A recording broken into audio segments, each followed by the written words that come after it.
and welcome to the First Look seminar. We're doing a special Golden Gate Pick Six preview show for tomorrow, which is Sunday, March 26th. And I might as well bring in our first guest, the track announcer, a man who does it all at Golden Gate, Matt Ditterman. Matt, looking forward to tomorrow. And how did today go for you? Today went really well. Yeah, we finished our last race about 10 minutes ago, so right back to work after the goodbyes to everybody on air, and we're really looking forward for tomorrow, the Pick Six, which we'll be talking about here, Jeff. Yeah, Gino, seems like I talk to you 3 times a day, but of course we've got more things to come. Those are only on my best days. My best days are when I talk to you 3 times a day. Days when I get to talk to Mr. Ditterman here. So you know what? What's nice is you and I were lamenting about some of our struggles earlier today, but what's great about this game, there's always another one coming pretty quickly. And at Golden Gate, we've got a big opportunity tomorrow, mandatory payout in that Pick Six. So if you're looking for some Sunday action, we'll do our best to help you out and share our opinion, get you set up for that Pick Six for tomorrow. And before we get started, Matt, you said that there was a little bit of a scare that one of the horses might have hit it today, but fortunately it did not. Well, maybe not for someone who was alive, but so we should have a nice pool going into tomorrow. $112,000 carryover just announced. So, I mean, I think we could get $750,000 in there, maybe even a little bit more if we get lucky and the timing's right. So, I think this is going to be a really competitive sequence. I think it's going to pay well, and I think there are favorites that are vulnerable in this sequence. So it's a really competitive sequence. You're going to look and you go, okay, well, let's see. We got some 7, 8, 9 horse fields here, but you want to dig into it because it's very competitive. There are some of these races, you've got 7 horses. You can make a case for 5 of 6 of them and really have a strong, good opinion about a horse like that. So I think it's going to be a good sequence. Well, let's dig right in and let's get to the sequence, which will begin in race 4, which should go off around 2:48 Pacific time, give or take a few minutes. And this first leg is 6 furlongs, optional allowance here. And Matt, let's start it out with you. A field of 7. What are we looking at here in the first leg? It's a weird race because it's one of these things to kick off the Pick Six. I think either Refi Now or Our Expectation wins, or it's anybody's race. So it's sort of like one of these things where you say, okay, if Refi Now, if you really like them, then you probably don't want to go too deep here. If you don't like them and you think that a bomb is going to hit, you should probably go deep because that seems what it looks like on paper, at least this race here. The key with Refi Now, and I've spoken to his trainer about this, so this is some inside info, he doesn't like being inside of horses. And I'm concerned because he's in post 2. I think he's the best horse in the race. I think if he runs his best race, somebody's going to need to improve to beat him. But the question is, what type of trip does he get? Because sometimes he gets intimidated inside of horses and he doesn't want to come punching forward. If he's on the outside of horses, he's going to come rolling. He's going to run a really effective race at a level like this. So he's the one to beat. I made him the top pick because I think he's the best horse, but the trip is going to be important for him. And I probably won't single him. I'll probably use Our Expectation and maybe possibly one other horse.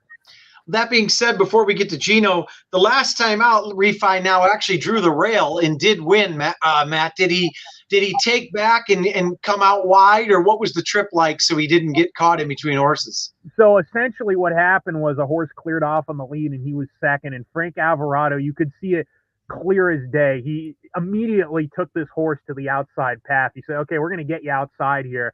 Then what happens is he came down the center of the track and he won. Quick story for you, sidebar on that is, sometimes when you say a trainer says that. One day I was talking to a horse that Mike Pipey had, and Joel Rosario was in town, was riding this horse. And I was standing down there, and Mike said, this horse hates to have dirt kicked in its face. Same thing, stay out of the way. If you have to go wide, go wide. And the horse was drawn inside. Rosario took back a little bit, and he literally was like 5 wide the whole way around. So if someone didn't know that, you'd be like, what is this guy doing? The horse drew off and won. And I got down the winner's circle. Rosario came in, he looked over and he said, was that wide enough for you? And, he said, don't get dirt kicked in your face. And he did exactly what was needed to be. So, Gino, are you looking that way towards Refi Now, or is it Spreadsville for you? There's probably 2 other horses that are on my radar. Matt was talking about the trip that this horse may get. And I think he may not get the best of trips from the inside, because if he is saving ground down there, the horse I think Sanford Bay is going to clear. It just depends on how far and how fast this horse wants to go, right? This horse is the total wild card coming off a voided claim, getting a little class relief, but this feels like the horse to catch, and a horse who's certainly capable of winning at this level if clearing, and if this horse is like at a B plus sort of form. So I think at a price, if you're looking to throw one in, for me, the two to be the inside and the outside. Stanford Bay and then Hunter's Ghost was the other one. Had it sort of back out of a tight spot early last time out, and got shuffled back a little bit near the behind the leader, and then was about 2 lengths behind. The top 2 that day, they were just 1-2 all the way around. Actually held off the number 6 in here, our expectation in that race. And Hunter's Ghost has been pretty consistent. Those last 2 races were at 10 and at 12.5. I think would fit pretty well with this group. So the 2 is definitely the horse to beat. If you're looking for some prices, I would throw the 1 in as a horse to catch. And I think the 7 fits pretty well with this group also. Matt, before we go any farther, just real quick, how has the track been playing? Has it been playing pretty fairly, or have you noticed any biases at all, sprinting, routing, anything like that? I think we saw a pretty fair track today. I think early in the card, the speed was holding pretty good, and that remained the same in the last race, but we did see horses coming from off the pace today. So it's definitely not what's a good way to say it? It's not a no pass zone out there. It's definitely, you definitely can pass horses, and I think we're going to see a pretty fair track. I've seen a fair track the last few weeks. All things considered, it's been very good. All right, let's move on to the second leg, Gino. We've got a 6-pack here going a mile, a couple of them stretching out here, or at least the outside horse, the outside couple. What are you looking at here in race number 5, the second leg?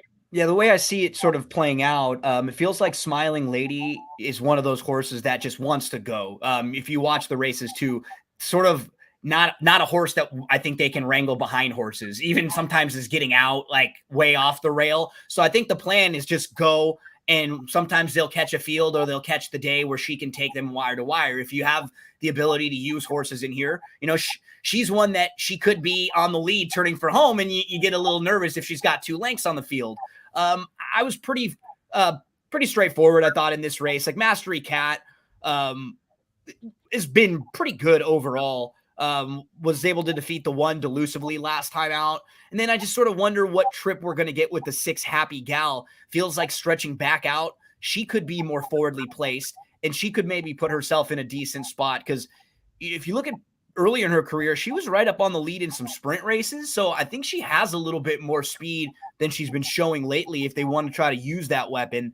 So yeah, I couldn't really get too creative. Those were the 3 that I have to figure out exactly how I'm going to build around. But again, like Matt was saying, if you're high on Mastery Cat, you probably just want to single in there and move along. If you think Mastery Cat is vulnerable, maybe a horse like Smiling Lady could catch a flyer in here. And that's sort of how I see it playing out. Maddie, you going to spread here, or you looking at Mastery Cat as possible single? I probably will spread. I mean, I know Mastery Cat. I agree with Gino. She's the one to beat. She's always been well regarded. The filly that she lost to last time, Rousing Jewels, a really nice filly. She stakes place. We're going to see her on Gold Rush weekend next month, and either the Campanile Stakes or even the California Oaks if they don't want to try her on the grass against Open. So Mastery Cat's the one to beat. I actually picked the filly that finished behind her for second last time out delusively, and here's why I picked her. I thought she was too far back last time out. Even though the pace was fast, she's sort of one of these fillies that she gives you a final furlong burst, and she can't sustain, in my opinion, watching her. We've only seen a few races from her, but she seems like one that you sort of have to time it right, and she's not one that wants to be too far back, even off a fast pace, because she can't really sustain a 5/16 run. She's sort of one of those one-move sort of furlong types where when you use it, you use it. And I thought she got going too late last time, and I just really thought she caught the eye because she finished really well and she galloped out really well, but she was too far behind. She was about 8 lengths behind. It was just too far back. They're removing the blinkers on this filly. She's a daughter of Good Magic, and she is out of the mare that produced Chocolate Martini, the Fairground Oaks winner. So she is a half sibling to her. She's well bred. I think the Happy Gal is more on par with these. I think she's going to get bet harder than maybe she deserves. I think she's more on par with these than maybe the page indicates. So I'm going to spread a little bit in this race. And I think that delusively, if she can improve a little bit, she's got a shot at a price. Well, you know, we were talking about prices already in a 6-horse field with Mastery Cat in there, and I agree with you 100%. Happy Gal's going to take a lot of money. You're going to get a decent price on Delusively if that's your top pick in there, even in a 6-horse field. No question. I think so, and she's improving every race. She's from a KG trainer's barn, Jose Batista. He's a good trainer. He does a good job. He's very much about getting them better over time. He's not, hey, first out, we need to win. First out, we got to win by 8. He's very much old school. Hey, let's just keep getting them better and better, especially with a filly like this. So the price is going to be right. I think Happy Gal, it wouldn't surprise me if people see Doug O'Neill, they see her coming from Santa Anita, they pound her down to even money 6-5 just because.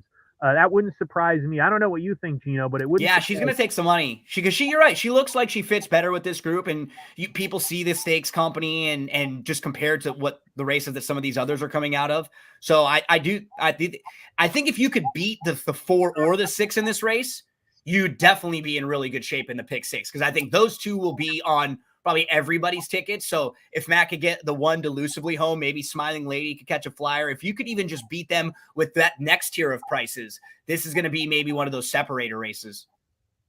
And you guys, I think you're definitely right. Happy Gal had some buzz around her when she first started her career, and obviously she runs 3 good races, and then she goes to Keeneland to try a grade 2. So people are going to go look back on that, and I think they're going to pound her at the window. So Delusively could be a quiet separator here if you could actually get her home in the second leg. All right, let's move on to the third leg. Matt, we'll go back to you. A mile, $4,000 beaten claimers, 7 going here. What do you look at here in the 6th race?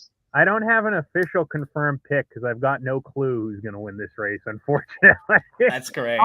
It's one of these races. First of all, you're going to get a pace. Tizona is going to go and DeLorean's going to go. DeLorean doesn't run well unless he gets the lead. So he's going to go.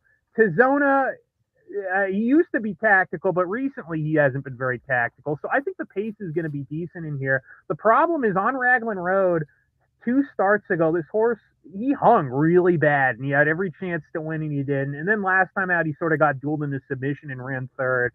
So this is one of those races where you've got a lot of horses here, and I hate to say it this way, but I'm just going to say it.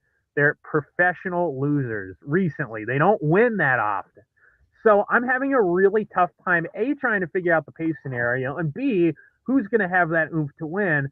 And it's one of these things where, yes, you have a horse like and Orixie, numbers 3 and 5, who have absolutely terrible form, and they look like they've got no shot. But in a race like this, I just don't know what to do. I'm sort of leaning towards maybe taking a shot with Pour on the Coal, just because if the pace is fast, you could get a stalking pace. And, you know, he's a bit of an in and outer. There was a time where he's really solid. He's a little long in the tooth now, but, you know, maybe take a shot with a horse like him. He's got some halfway decent form, and he might get the right trip. But it's if you single and you win, congratulations to you, because I would have no guts to single a horse in this race.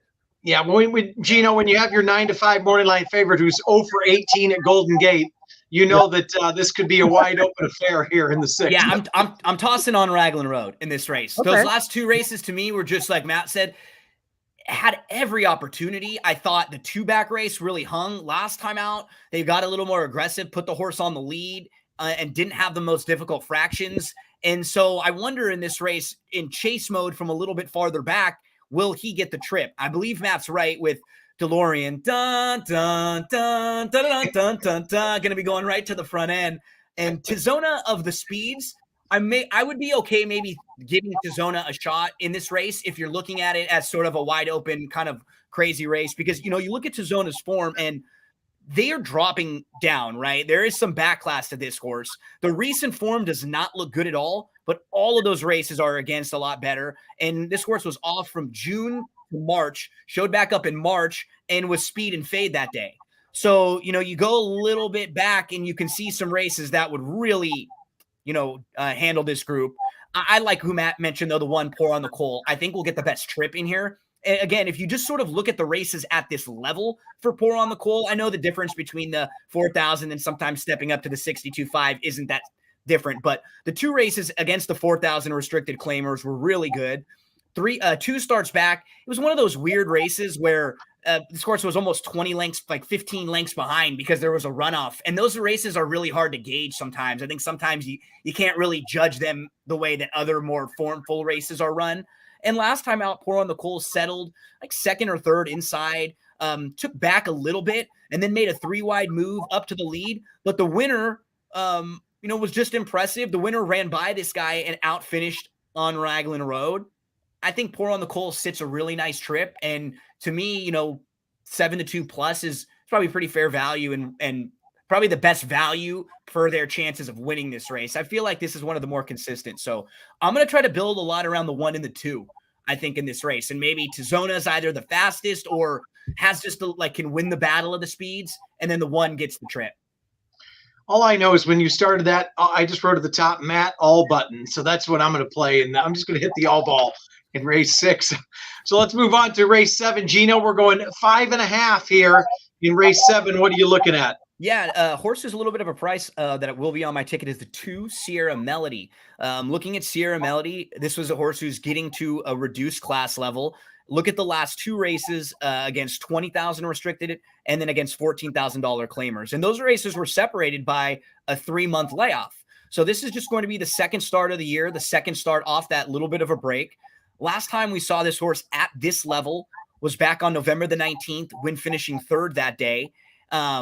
And I feel like this horse can be close up in a race without a ton of other speeds in here. You kind of look at the way this race could shape up.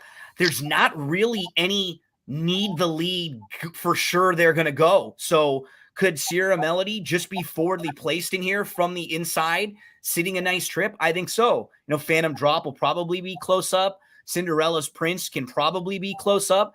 And what I like about all of them, they can also close a bit. So I'm not really looking for horses in this race. I think that I want from too far out of it because I'm not sure if they're going to get the type of pace they need to close into.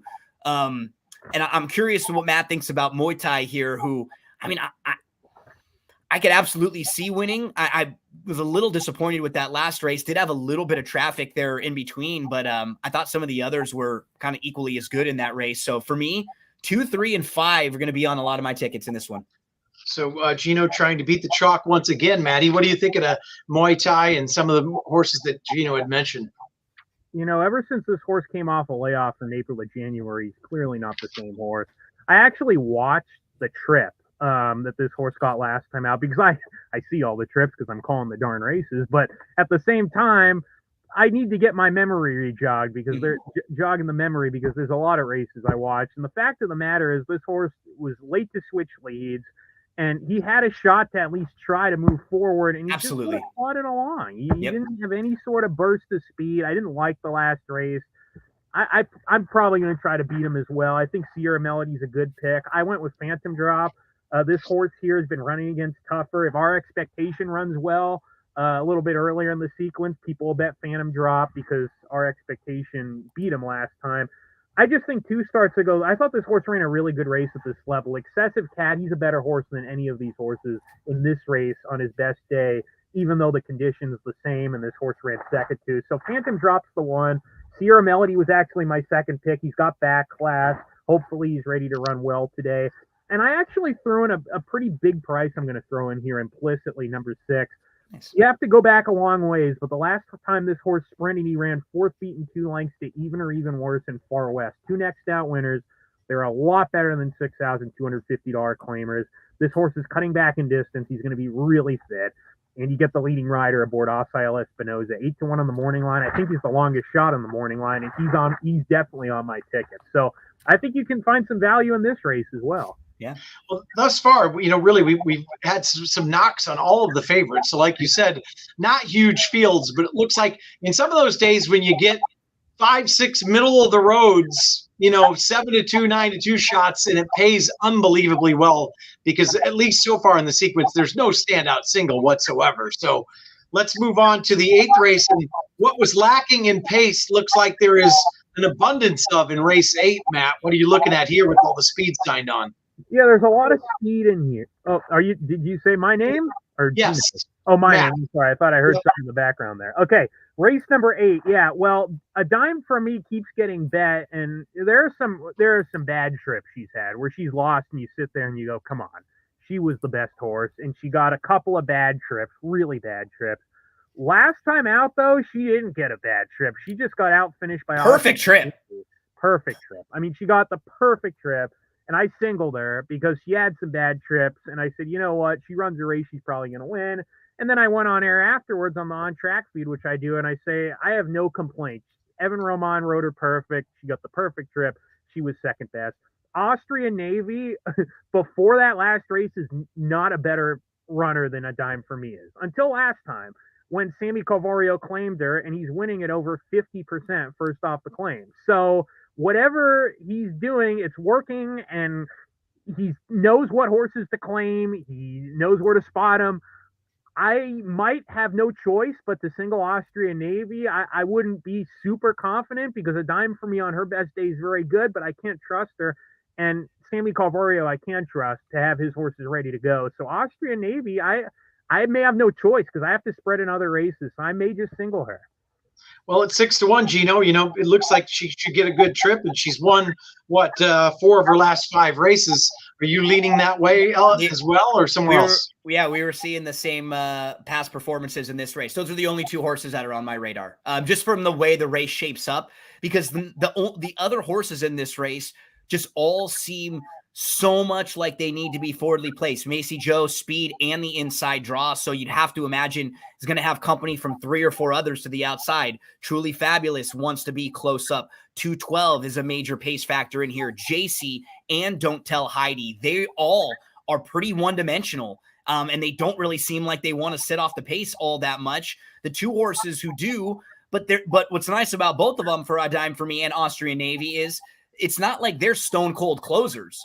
They have some positional speed, so they should be able to at least keep up, not be completely outrun, and then have a little bit of finish, which the other horses that show any kind of tactical speed at all don't have. They don't seem to have much finish. So for me, it was 4 and 6, however you want to play them, because Matt was spot on with his analysis. There were a few races for A Dime for Me where you look down and you're like, dang, this horse is favored every time, always takes money. But then 2 or 3 of those races, there's some trouble, one chasing some like lone speed. So some of those races aren't necessarily her fault.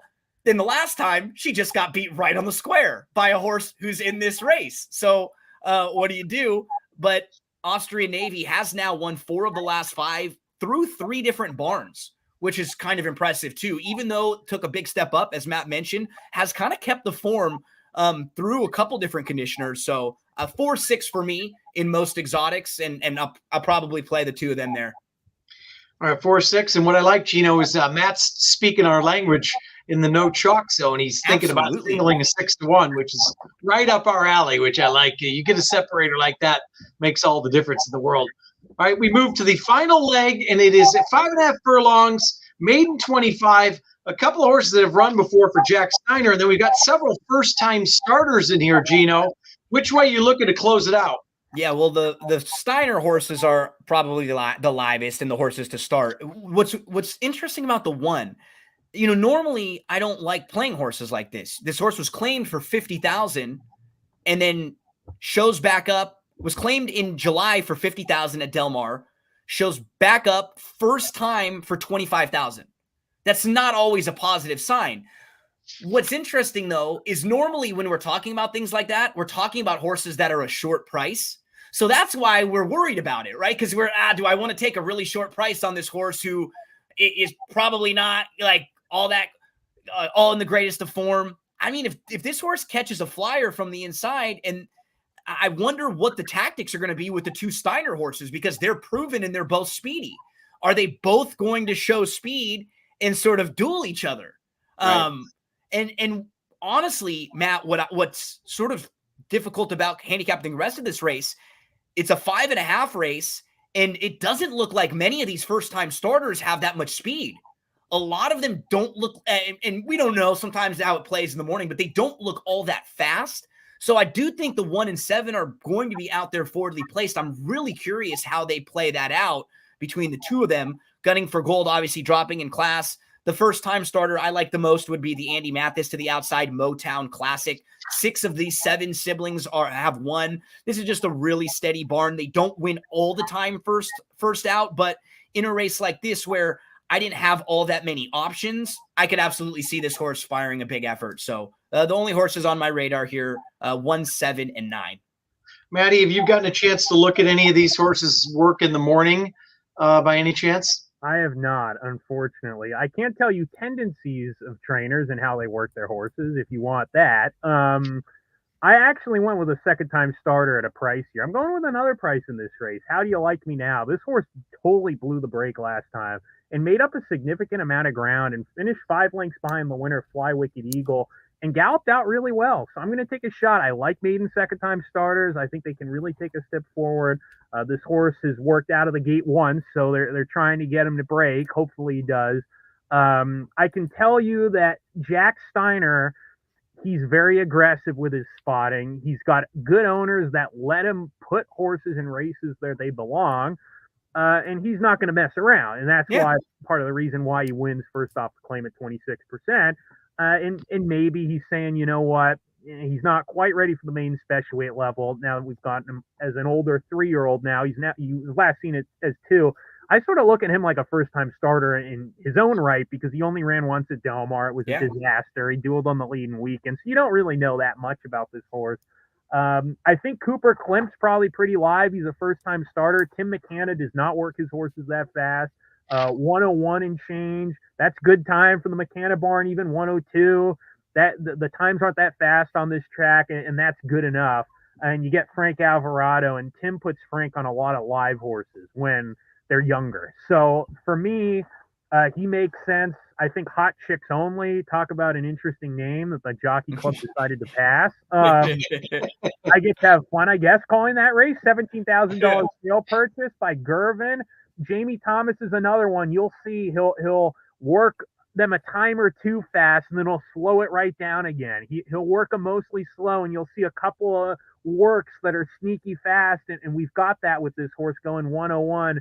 And he went the 9th fastest of 39 out of the gate. So for me, that tells me something that maybe he let him roll a little bit. He says, okay, he's decent enough. He's not quite ready for the maiden special weight level. Remember, if you're in Southern California too, you guys are used to maiden 20s being the lower end. When we've got maiden 25 here, it's a higher end maiden claim. Mm-hmm. So some of these first time starters, you can find a gem in the rough because maybe they're trying to get a win and get him eligible for that starter allowance. Maybe they're saying, you know what, they're not quite ready for that main special weight level, but they've got ability, so we're not going to put them in too low. Where if someone wants to claim them, they're going to claim them for a decent amount.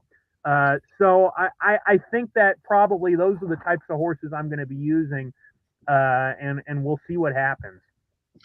Well, like you touched on it when we first started, Matt, and as we went through it here, it looks like a very difficult sequence with not any huge fields, but there certainly aren't any standouts. And from what I'm hearing from you, Matt, you're most likely going to probably single Austrian Navy in your sequence, correct?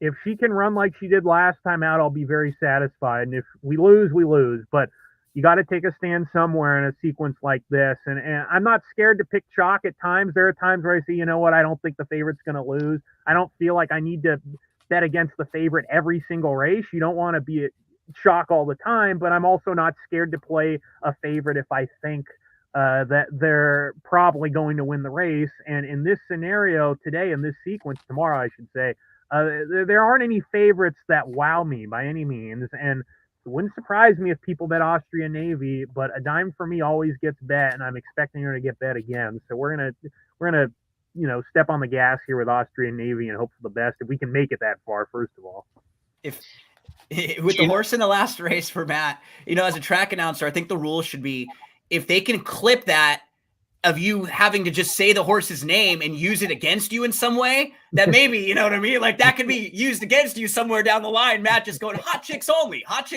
right? Just you clip, just your clip of that. But I think to me, like the two key races in the sequence for me are going to be races where I am tossing the favorite, and that's in race 6 and race 7 in back-to-back races. I'm fine trying to beat On Raglan Road. I'm fine trying to beat Muay in those races. So if you're trying to look for races to maybe get some value out of, those will be races where I'm going to chuck the chalks. I'll probably use 1 and 2, Pour on the Coal and Tizona in race number 6. Matt talked about Pour on the Coal as well. And then in race number 7, Matt and I seemed like we were on a couple of similar horses with Sierra Melody, Phantom Drop. I think he mentioned Implicity as a price. I had Cinderella's Prince. So for me, that'll be how I'm approaching this, is those two races, throwing the favorites out, looking for some value there. And then maybe I can key and shorten up in some of the other races around. All right. And Maddie, one last word from you. What do you say the pool's going to end up around, you're thinking? I think if the timing's right and we're away from other tracks at come post time, I'm going to guess 700 to 750. That'll be my guess. And, I love it. We're feeling good. We got the George Washington duck. We got the Elvis duck saying hi. We got 199 more of them up here. And, we're going for the gold, guys. We're going for the gold. I love it. All right, let's go for the gold. First post tomorrow at Santa Anita is 1 o'clock. First post Golden Gate 1:15. But most importantly, the post of the race 4 around 2:48 Pacific to start that pick 6. So, gentlemen, thank you very much. Gino, happy birthday weekend. Matt, go get him tomorrow. Thank you. And thanks, guys. Appreciate your time. Good luck, everyone. You guys.